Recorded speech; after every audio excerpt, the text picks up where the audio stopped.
प्यारे बच्चों, जय हिंद। बच्चों, class 7th subject science lesson 2 nutrition in animals. Children, question number 5, page number 23। What are villi? Villi क्या है? What is their function and what is their location and function? इसकी location और कार्य इसकी क्या क्या है? बच्चों वो ध्यान से देखिएगा, सुनिएगा तो समझ में जरूर आएगा। The inner wall of small intestine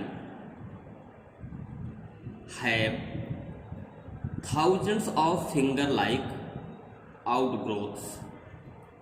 The inner wall of, inner means आंतरिक, wall means दीवारें, small means small intestine छोटी आंतें, छोटी आंतों के अंदर की दीवारें have thousands हजारों फिंगर ऐसे उंगली की तरह, उसमें मतलब धारियाँ हैं। उन ये आंत है बच्चों, ध्यान देखिए, ये आंत है, ठीक। पेंसिल का आप आंत समझिए।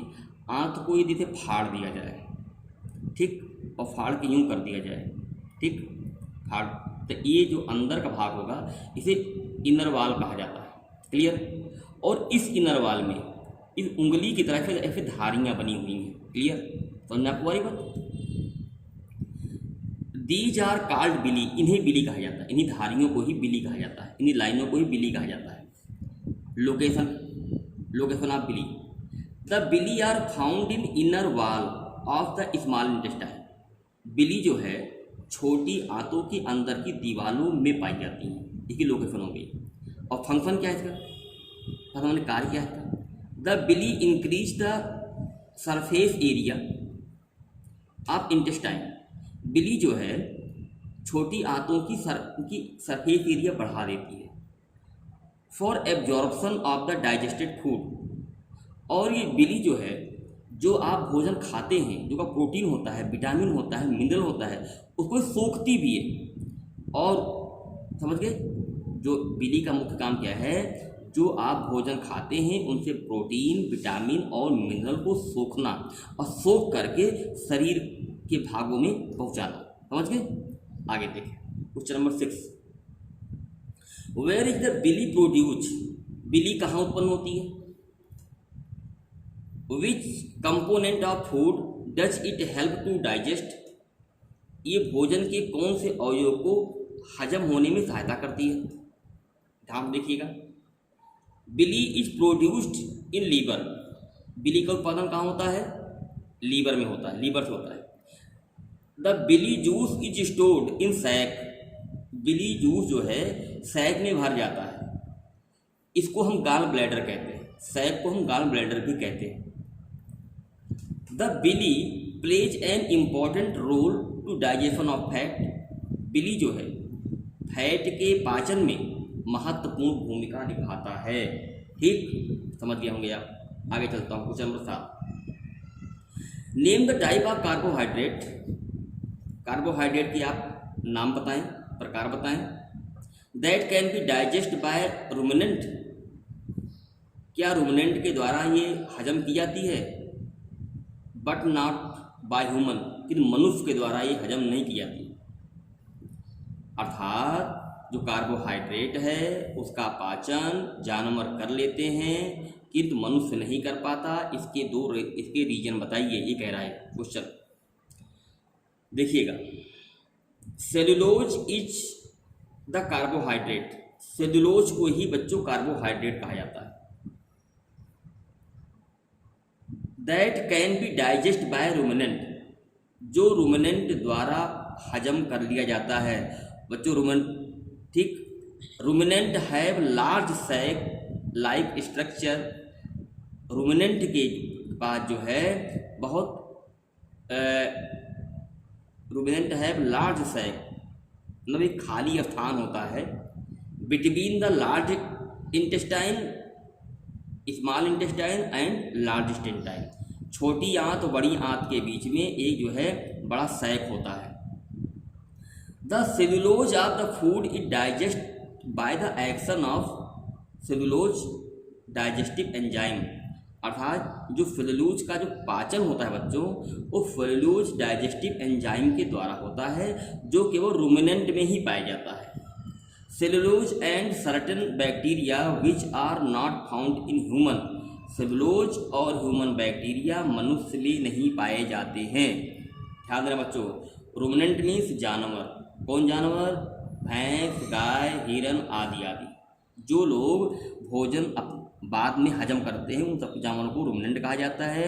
इनमें वो बैक्टीरिया पाया जाता है जो सेलुलोज को हजम कर लेता है, लेकिन मनुष्यों में वो बैक्टीरिया नहीं पाया जाता है जो वो सेलुलोज को हजम कर सके। समझ आपको आ रही बात नहीं आ रही?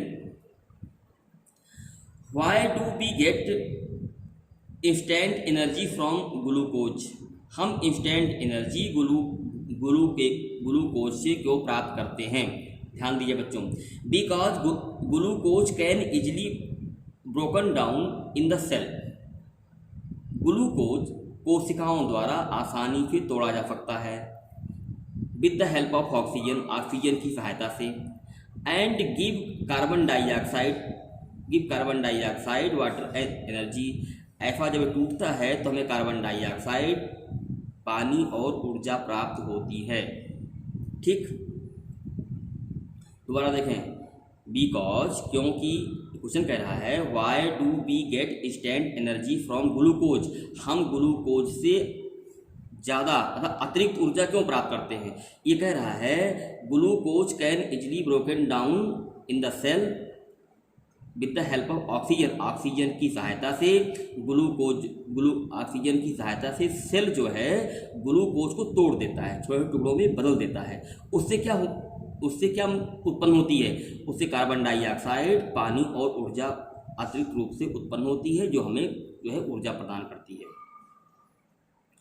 Which part of the digestive canal is involve in, which part of the digestive canal, the आहार नाल is involve in absorb of food, absorb of food कहाँ होता है? स्मॉल इंटेस्टाइन में। मतलब भोजन का जो आप खाना खाते हैं, जो में प्रोटीन होता है, विटामिन होता है, वो छोटी आंतों में एब्जॉर्प्शन होता है, मतलब सोखती हैं आंतें उसको।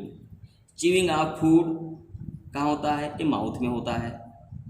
किलिंग ऑफ बैक्टीरिया कहाँ होता है? स्टोमच में होता है। बैक्टीरिया जो हम खाना खाते हैं उसमें कुछ अगर बैक्टीरिया साथ में चला जाता है तो बैक्टीरिया हमारे पेट में ख़त्म हो जाती है।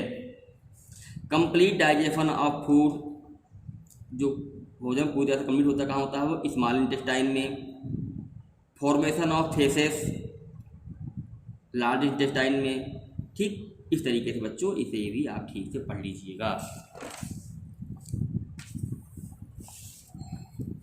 क्वेश्चन नंबर 10, कोई बात मतलब क्वेश्चन नंबर 9 तक पढ़ लीजिएगा, ठीक है ना?